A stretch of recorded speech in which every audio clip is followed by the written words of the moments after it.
Kaugnay na balita po mga kabrigada, matapos lumabas ang ulat ng pagkamatay ng OFW na si Daphne, Senador nanawagan sa ilang ahensya ng gobyerno na magsagawa ng strict periodic monitoring sa lahat ng OFWs. Para sa kabuang detalye, Brigada Ann Cortez, ibrigada mo! Brigada!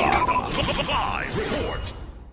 Iginiit na Senate Committee on Migrant Workers Chairperson Senador Raffy Tulfo na hindi lang ngayon ang unang beses na nakatanggap ng ulat ang bansa hinggil sa mga overseas Filipino workers na pinapatay o di kaya inaabuso ng kanilang mga amo. Ito ang kanyang naging pahayag kasunod na napaulat na nangyari sa OFW na si Daphne Nakalaban na natagpong wala ng buhay sa bakuran sa Kuwait.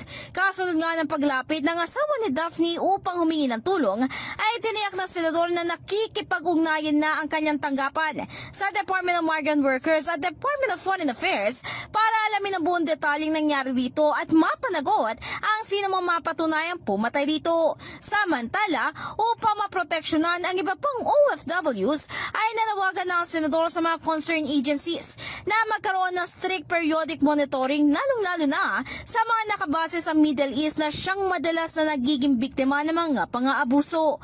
Kasalukuyan na rin inaayos ng gobyerno ang mga legal na proseso para mapabilis ang pag-uwi ni Daphne sa Pilipinas. In the heart of changing lives, ito si Brigada Ann Cortez ng 105.1 Brigada News FM Manila, the Music News Authority.